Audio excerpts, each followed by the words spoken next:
ಹುಕ್ಕೇರಿ ತಾಲೂಕಿನ ಜಾಬಾಪುರ ಗ್ರಾಮದ ward number 17ರಲ್ಲಿ ಮಹಾಮಾರಿ ಕೊರೋನಾ ವ್ಯಾಪಕವಾಗಿ ಹರಡುತ್ತಿರುವುದನ್ನು ಕಂಡು ಜಾಬಾಪುರ ಗ್ರಾಮಸ್ಥರು ಹಾಗೂ ಯುವಕರು ತಮ್ಮ ವಾರ್ಡ್ಗಳಿಗೆ ಯಾರು ಪ್ರವೇಶಿಸದಂತೆ ಸಂಪೂರ್ಣ ರಸ್ತೆಗಳನ್ನು ಬಂದ್ ಮಾಡಿದ್ದಾರೆ. ದೇಶದೆಲ್ಲೆಡೆ ಭೀತಿ ಸೃಷ್ಟಿಸಿರುವ ಕೊರೋನಾ ಮಹಾಮಾರಿಗೆ ಹುಕ್ಕೇರಿ ತಾಲೂಕಿನ ಜಾಬಾಪುರ ಗ್ರಾಮಸ್ಥರು ಕೊರೋನಾ ಹರಡುವಿಕೆಯನ್ನ ತಡೆಗಟ್ಟಲು ಮುಂಜಾಗ್ರತಾ ಕ್ರಮವನ್ನ ವಹಿಸಿದ್ದಾರೆ. ತಮ್ಮ ಆರೋಗ್ಯವನ್ನ ಕಾಪಾಡಿಕೊಳ್ಳುವ ನಿಟ್ಟಿನಲ್ಲಿ ತಮ್ಮ ವಾರ್ಡ್ಗಳಿಗೆ ಹೊರಗಿನವರ ಪ್ರವೇಶವಾಗದಂತೆ ವಾರ್ಡ್ನ ಪ್ರಮುಖ ಮುಖ್ಯ ರಸ್ತೆಗಳನ್ನ ಸಂಪೂರ್ಣವಾಗಿ ಬಂದ್ ಮಾಡಿದ್ದಾರೆ. ಈ ನಿಟ್ಟಿನಲ್ಲಿ ಜಾಬಾಪುರದ ಗ್ರಾಮಸ್ಥರು ಯುವಕರು ಒಟ್ಟುಗೂಡಿ ಈ ನಿರ್ಧಾರವನ್ನ ತೆಗೆದುಕೊಂಡಿದ್ದಾರೆ. ಕೊರೋನಾ ತಡೆಗಟ್ಟಲು ನಾವು ಪ್ರಧಾನಮಂತ್ರಿಗಳ ಆದೇಶವನ್ನ ಪಾಲಿಸುತ್ತಿದ್ದೇವೆ ಎಂದು ಹೇಳಿದ್ರು.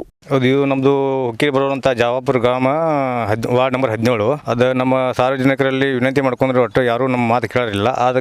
ಅದರ ಸಂಬಂಧ ನಾವೀಗ ರೋಡನ್ನು ಬಂದ್ ಮಾಡ್ತಾ ಇದ್ದೀವಿ. ಅದಕ್ಕೆಲ್ಲ ಯುವಕರಲ್ಲಿ ಕೂಡಿ ಇದೊಂದು ನಮ್ಗೆ ಕೊರೋನಾ ರೋಗದಿಂದ ಮುಕ್ತಿ ಸಿಗುವಂತ ಕೆಲಸವನ್ನು ಮಾಡಬೇಕಂತ ಎಲ್ಲ ಹುಡುಗರು ಮನಸ್ಸಲ್ಲಿ ಅವರೆಲ್ಲ ನಿರ್ಧಾರ ಮಾಡಿ ಈ ರೋಡನ್ನು ಬಂದ್ ಮಾಡೋ ಕಾರ್ಯಕ್ರಮ ಮಾಡ್ತಾ ಇದ್ದಾರೆ. ಸುಮಾರು ಒಂದು 200 ಮನೆಗಳು ಇದೆ. ಈಗ ನಮ್ಮಲ್ಲಿ ಬರುವಂತ ಮೇನ್ ರೋಡ್ ಜಾಬಾಪುರ ಅಂತ ಅಲ್ಲಿ ಮೇನ್ ರೋಡ್ ಅಲ್ಲಿ ಫುಲ್ ಹತ್ರ, ಆಮೇಲೆ ಲಕ್ಷ್ಮೀದೇವಿ ಗುಡಿ ಹತ್ರ, ಆಮೇಲೆ KB ಕಾಲೋನಿ ಹೌಸಿಂಗ್ ಕಾಲೋನಿ, ಇಲ್ಲಿ KB ಕಾಲೋನಿ ಅಂತ ಬರುತ್ತೆ ಹೌಸಿಂಗ್ ಕಾಲೋನಿ, ಇಲ್ಲಿ 3-4 ಕಡೆ ಬಂದ್ ಮಾಡಿದ್ವಿ. ಈಗ ಹೋಗೋರು ಇದ್ರೆ ಯಾರು ಬೈಕ್ ಎಲ್ಲ ಹೋಗಲ್ಲ, ನಡ್ಕೊಂಡು ಹೋಗ್ಬೇಕು. ರೇಷನ್ ಸ್ವತಃ ಕಾಲ್ನಡಿಗೆಯಲ್ಲಿ ಹೋಗಬೇಕು. ಕೊರೋನಾ ತಡೆಯಲು ನಾವೆಲ್ಲ ಈ ಕಾರ್ಯವನ್ನ ಕೈಗೊಂಡಿದ್ದೇವೆ ಎಂದು ಇನ್ನೋರ್ವರು ಹೇಳಿದ್ರು. ಕೊರೋನಾ ನಮ್ಮ ಊರಿಗೆ ಬರಬಾರ್ದಂತ ನಾವು ನಮ್ಮ ಊರಿನ ಮೇನ್ ಎಲ್ಲೆಲ್ಲಿ ಜಾಗದವ್ರಿ ಯಾವ್ಯಾವ ಹಾದಿ ಅದಾವ ಅವನ್ನೆಲ್ಲ ನಾವು ಯುವಕರೆಲ್ಲ ಕೂಡಿ ನಮ್ಮ ಊರಿಗೆ ಕೊರೋನಾ ಅನ್ನೋದ ನಿವಾರಣೆ ಆಗ್ಬೇಕು, ಬರಬಾರ್ದು, ಸೋಂಕು ತೊಲಕಬಾರ್ದು ಯಾರಿಗೂ ಒಂದ ನಾವು ಮೇನ್ ರೋಡ್ ಯಾವ್ದವ್ರಲ್ಲ ಅವನ್ನೆಲ್ಲ ಬಂದ್ ಮಾಡಿದವ್ರಿ. ಯುವಕರೆಲ್ಲ ಕೂಡಿ ಯುವಕರ ಸಪೋರ್ಟ್ದಿಂದ ನಾವು ಮೋದಿ ಅವ್ರು ಏನ್ ಹೇಳ್ತಾರಲ್ಲ ಲಾಕ್ಡೌನ್ ಮಾಡಿದವ್ರು ಬರತ್ತ, ಅದನ್ನ ನಾವು ಸಂಪೂರ್ಣ ನಮ್ಮ ಊರಲ್ಲಿ ನಮ್ಮ ಗ್ರಾಮದಾಗ ನಾವು ಮೋದಿಗೆ ಫುಲ್ ಬೆಂಬಲ ನೀಡ್ತಾವ್ರಿ.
ವೀಕ್ಷಕರೇ, ನಮ್ಮ ಸತ್ಯಂ ವಾಹಿನಿಯ ಪ್ರತಿದಿನದ ಅಪ್ಡೇಟ್ ಮಾಹಿತಿಯನ್ನ ತಿಳಿದುಕೊಳ್ಳಲು ಸತ್ಯಂ ಟಿವಿ ಕನ್ನಡ ಯೂಟ್ಯೂಬ್ ಚಾನೆಲ್ಗೆ ಸಬ್ಸ್ಕ್ರೈಬ್ ಆಗಿ ಹಾಗೂ ಬೆಲ್ ಐಕಾನ್ ಅನ್ನು ಕ್ಲಿಕ್ ಮಾಡಿ.